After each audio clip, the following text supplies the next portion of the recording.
não parar, não precipitar e não retroceder. Então dizer para esse cara, sabe quando nós vamos parar? Nunca. Nunca na sua porca vida. Né?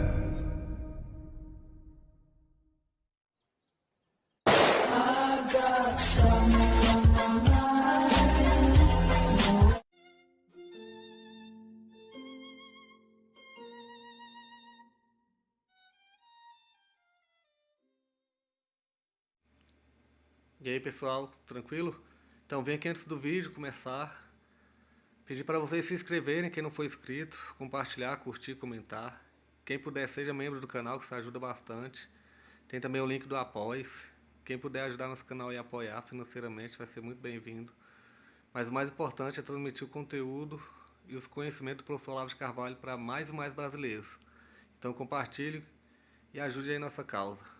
Muito obrigado a todos os membros, apoiadores do canal. Fico muito feliz. Tenho certeza que a gente está no caminho certo. Então fiquem com o vídeo e até mais. Valeu!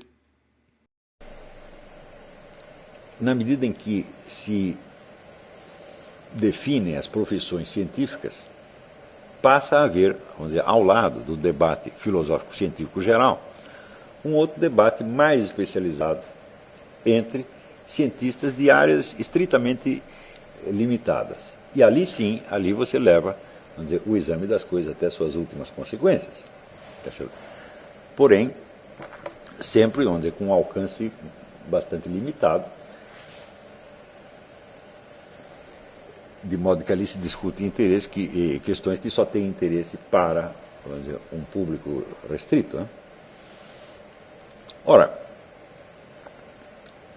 isso quer dizer que o rumo geral da cultura é determinado, vamos dizer, por discussões bastante superficiais que consideram que está alcançado o seu objetivo tão logo obtiveram a persuasão.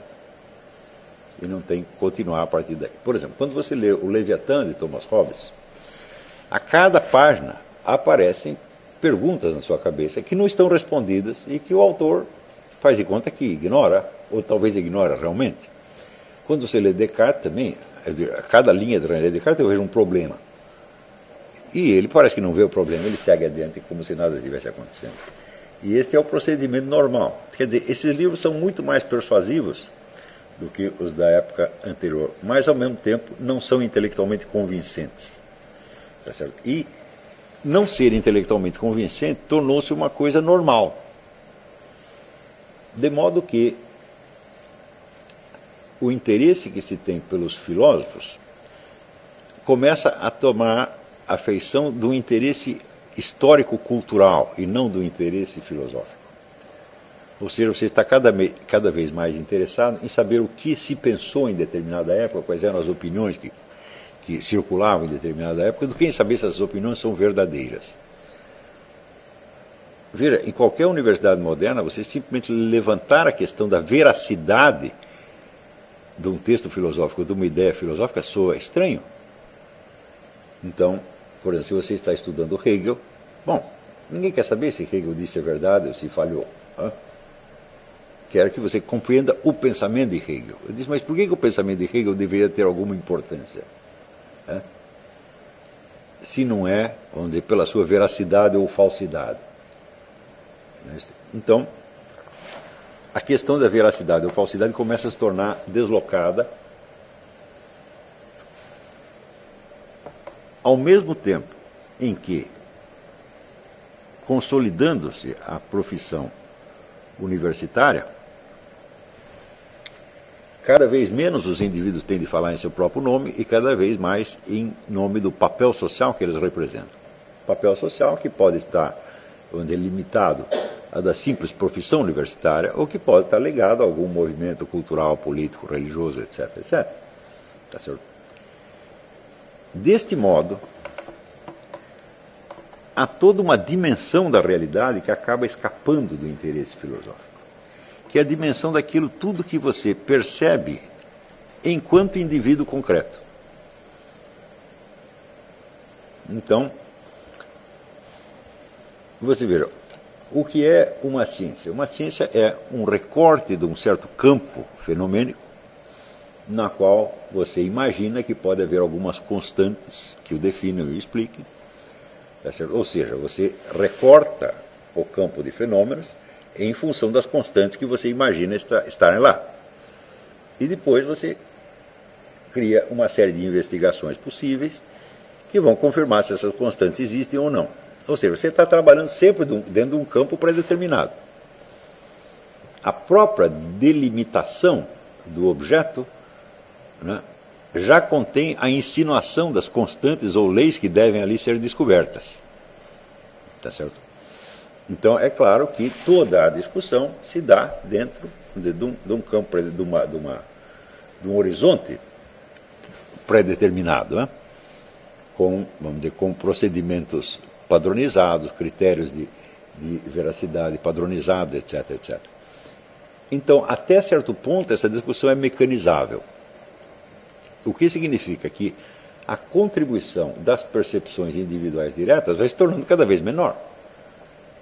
Quer dizer, dentro de um debate científico, você só pode dizer algo que já esteja traduzido nos termos daquela ciência, tá certo? E que já esteja equacionado segundo os critérios de veracidade ali admitidos. Não é preciso dizer, vamos dizer, que isto cria objetos que só existem para aquela ciência, mas que não existem na realidade. Não são objetos de experiência. Então, curiosamente, a ciência que começa com um espírito experimental, uma das primeiras coisas que ela faz é isolar a experiência concreta e só aceitar a experiência científica. Mas o que é a experiência científica? Não é a experiência de objetos reais, é a experiência de objetos abstrativamente recortados e definidos.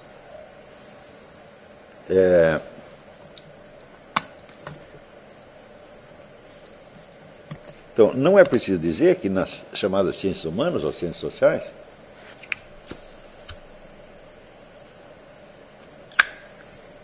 isso às vezes pode ter consequências devastadoras. Por exemplo, logo na formação da sociologia, com Emile Durkheim, ele vai definir fatos sociais como aqueles fatos que acontecem na sociedade sem que ninguém os tenha decidido. Ou seja, aquilo que não depende da vontade de ninguém. E, bom, como é que você vai saber o que depende da vontade e o que não depende da vontade se você já limitou o campo de investigação àquilo que não depende da vontade? Aquilo que é, por assim dizer, automático e quase que inconsciente. Não é isso? É evidente que em qualquer ação humana existe um elemento, um conjunto de automatismos nos quais você se apoia, mas existe também a interferência da vontade. E a tensão entre esses dois elementos é um dado fundamental de qualquer ação.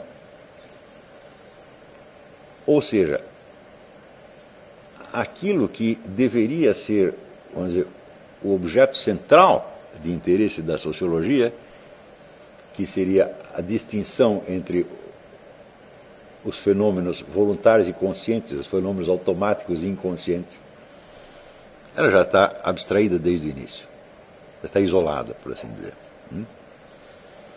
Quando Karl Marx vai estudar o funcionamento do sistema capitalista, ele mesmo diz que ele não vai se interessar por uma multidão de fatos, mas ele vai começar com uma operação de abstração. Certo? Então, o que ele faz? Ele vai definir o capitalismo por um determinado mecanismo econômico que ele chama a mais-valia. A mais-valia é, segundo ele, a diferença entre o valor real da mercadoria, tá certo? E o seu valor de troca. Mas o valor de uso e valor de troca. Então, ele define o valor da mercadoria como a quantidade de trabalho necessário para produzi-la. Tá certo? E, evidentemente, quando a mercadoria é vendida, o seu preço ultrapassa isso e a diferença é embolsada pelo capitalista. Então, ele define este mecanismo abstrativamente como sendo, por assim dizer, a essência do capitalismo. Ora, existe algum capitalismo no mundo que tenha vindo a existir por intermédio exclusivo do mecanismo da mais-valia? Fala, claro que não. Por exemplo, não existe um capitalismo sem algum regulamento, sem algumas leis que distinguem, quer dizer, quais são as operações válidas das que são inválidas. Né? Não existe o capitalismo sem a formação de algumas lideranças empresariais. Tá certo? E não existe o capitalismo numa sociedade abstrata onde somente exista a atividade econômica. Não, a atividade econômica está entremesclada com a atividade social, cultural, religiosa, moral, psicológica, etc, etc. Ou seja, o capitalismo do qual está falando Karl Marx é um modelo lógico inventado na cabeça dele, e não o capitalismo real. Acontece que depois dele proceder às suas análises partindo do conceito da mais-valia,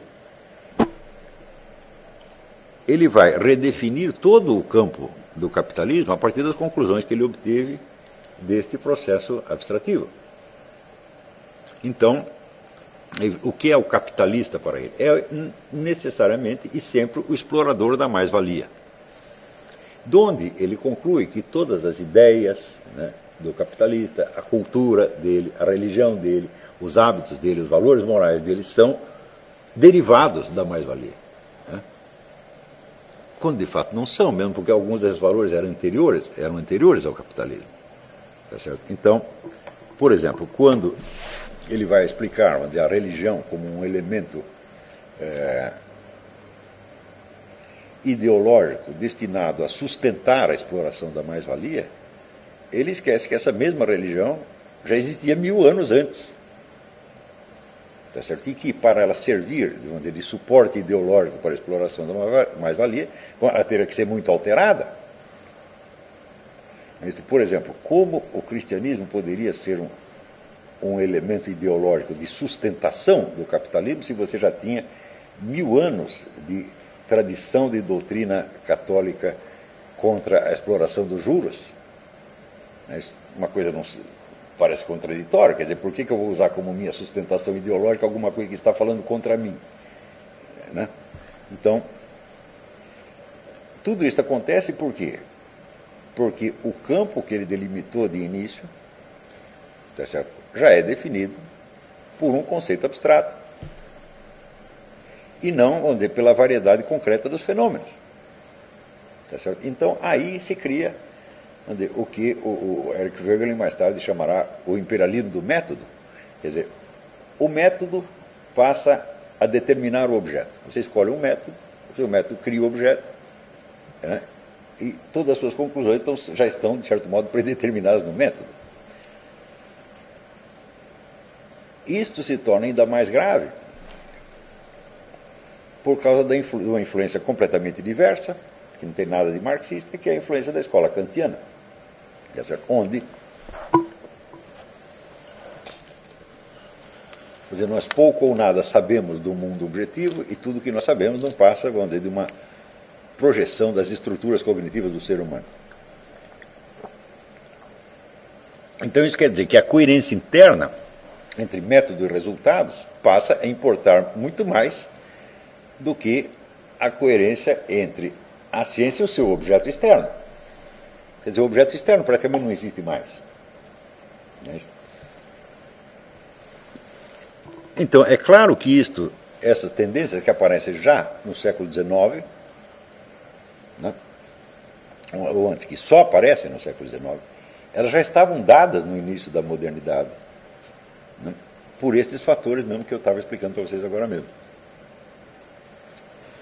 Então, se nós fizermos uma história da retórica científica, a retórica filosófica, desde o início da modernidade até hoje, você verá que esse elemento de persuasão que se tornou tão importante com o advento do novo público, por volta do tempo da Renascença, ele não só vai adquirindo força, como ele cria um público que já está adestrado e amoldado a esse sistema de persuasão. De modo que a hipótese de alguém notar que no conjunto tem alguma coisa errada vai diminuindo cada vez mais. Ao mesmo tempo, acontece uma outra linha de fenômenos que é quase que uma resposta, um contraponto desse processo, que é o aprimoramento das técnicas da narrativa de ficção, que seguem uma linha exatamente oposta a essa que nós estamos dizendo.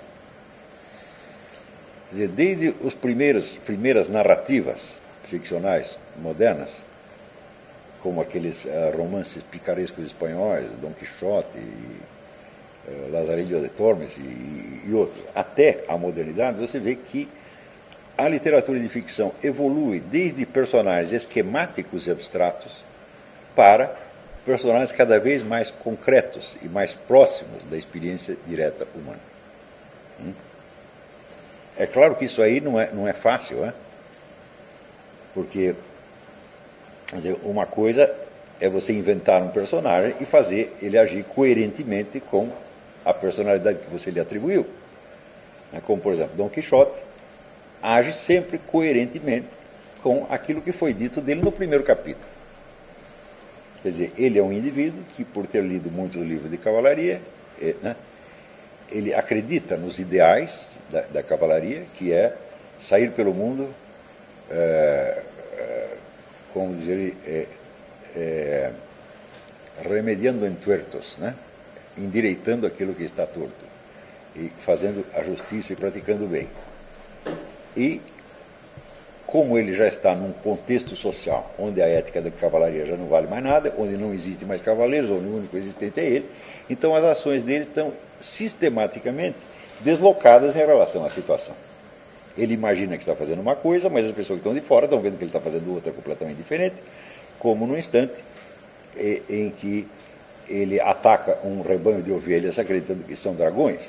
Tá certo? Todo mundo está vendo que não são, mas na cabeça deles são. Tá certo? Ou quando ele ataca um moinho de vento acreditando que é um monstro, e assim por diante. Então, esse deslocamento acontece na narrativa inteira, não falha nunca. Mas, por outro lado, Cervantes insinua que por trás desse erro de avaliação objetiva existe uma verdade moral profunda. Quer dizer, Dom Quixote está errado na prática, tá certo? Mas o que ele defende é eticamente valoroso, é moralmente valoroso, tá certo? E mostra que, no fundo, ele, por louco que seja, ele tem até uma compreensão da realidade mais profunda que os outros. Então, tudo se resume na famosa frase "loco sì, pero no tonto". Quer dizer, eu sou louco, mas eu não sou burro. Então, a conduta de Dom Quixote é uniforme. Ele não muda, ele não é afetado pelo que acontece, e assim por diante. E a narrativa inteira é construída assim. Quando você avança um pouco mais no tempo, você começa a ver que os personagens já não permanecem estáveis. Eles mudam, eles aprendem, eles evoluem ou decaem. Tá certo? Mais adiante, você observa que os personagens já não têm uma coerência em bloco, mesmo evoluindo ao longo do tempo. Tá certo? Eles já não são definidos por traços uniformes e constantes, mesmo traços evolutivos. Mas eles contêm elementos contraditórios, como se em vez de uma pessoa cada um fosse várias. E, portanto, a avaliação moral desses personagens se torna cada vez mais difícil.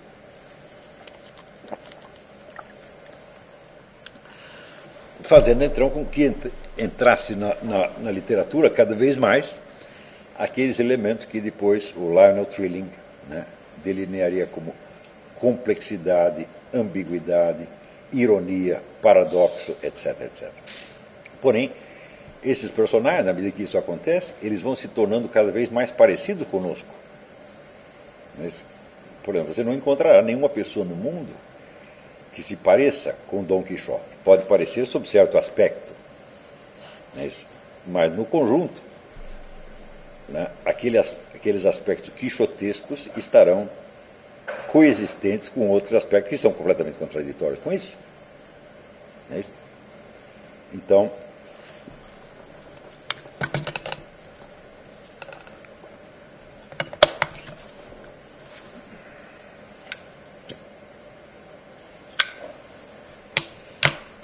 isso significa a dificuldade de você emitir um julgamento moral sobre os personagens vai se tornando cada vez maior, porque aí começa a vigorar cada vez mais aquele negócio do DT fábula narrator, quer dizer, a história que está sendo contada é a sua história, tá certo? Então você não consegue se colocar, vamos dizer, acima do personagem para julgá-lo.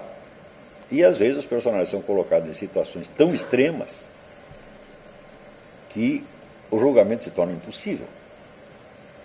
Então, por exemplo, quando você lê o processo do Franz Kafka, quer dizer, um indivíduo que está sendo processado num tribunal que ele não sabe onde é, e ele não sabe qual é a queixa, e não consegue localizar os autos do processo, no entanto o processo está correndo e ele é condenado. Né? Então, bom, você pode interpretar o personagem ou como um idiota perfeito, quer dizer, como um sujeito que está infinitamente abaixo da situação, um indivíduo que não compreende os fatos adversos que estão lhe ocorrendo, ou você pode encará-lo como um símbolo de todo homem moderno que está colocado dentro de situações que não compreende, porque lhe faltam os dados. Né? Hoje em dia, por exemplo, se você acompanhar o meu debate com o professor Dugin, você vê que eu estou fazendo um esforço desgraçado para chegar a entender qual é o processo onde estão os autos e quem manda nesta coisa. Mas é apenas um esforço, eu não posso garantir que eu consegui. Eu também não sei, não tenho certeza. Ou seja, a situação cognitiva do homem moderno, dentro da civilização global, é mais ou menos a situação do Joseph K., o personagem do processo. Tá certo? Então, por um lado, então você o enquadra no modo irônico, dentro daquela classificação de Aristóteles no Arthur Fry, quer dizer, o personagem irônico é aquele que está abaixo da situação, ele não compreende a situação. Né? Mas, por outro lado, você pergunta, sim, mas quem não é assim hoje em dia? Nós podemos estar acima da situação, quer dizer, em problemas usuais da nossa vida, mas quando nos vemos como participantes de uma civilização inteira, nós imediatamente ficamos tão perdidos quanto o personagem do Kafka. Não é isso? Em outros casos, como por exemplo em Proust, a observação dos estados interiores é tão meticulosa que o próprio perfil do personagem acaba se dissolvendo. Quer dizer, a figura do personagem se dissolve na variedade e sucessão dos seus estados interiores. Né? Então, você pode perceber que se você examinar a sua própria alma com minúcia, você verá que teve experiências, vivências interiores que não enquadram de maneira alguma com a imagem que você gosta de ter de você mesmo. E, no entanto, você não pode dizer que essa imagem é totalmente falsa. Então, quer dizer que há aspectos seus que são bastante parecidos com pessoas das quais você não se considera de maneira alguma semelhante, pessoas até que você despreza ou odeia, mas esses elementos estão ali. Então, isso quer dizer que quando você passa do exame de um nível macroscópico para um microscópico, as pessoas começam a se parecer, mas ao mesmo tempo elas se tornam indefiníveis como individualidades. Então, tudo isso, vamos dizer, é um processo, vamos dizer, de aprofundamento da observação direta. É isso? Onde o elemento de radical sinceridade e fidelidade à memória se torna cada vez mais importante. Você vê que em Marcel Proust, por exemplo, ele tinha motivos para querer esconder certos aspectos da sua vida. Né? Ele era um homossexual que frequentava um prostíbulo masculino e ele não ia sair contando isso para todo mundo. Tá certo? Mas a observação dos estados psicológicos correspondentes é muito verdadeira, muito sincera. Né? Então, mesmo quando existe uma ocultação, Não é uma ocultação radical? Então, o elemento de sinceridade, ele vai se tornando cada vez mais necessário na literatura. Porém, as observações literárias e o conhecimento que se adquire por meio da literatura está radicalmente excluído do debate geral das ideias, especialmente das ideias científicas.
Chegamos a mais um final de uma aula, de um vídeo. Espero que tenham gostado.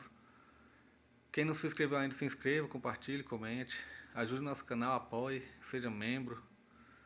E ajude o nosso canal a chegar a cada dia a mais brasileiros que precisam muito do conhecimento do professor Olavo de Carvalho.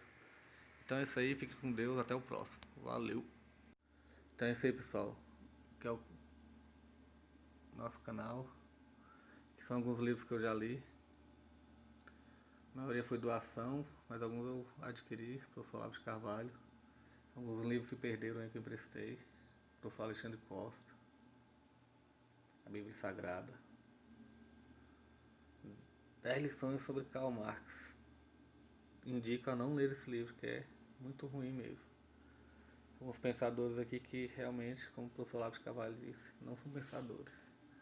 Valeu, tamo junto aí. Apoie nosso canal, seja membro.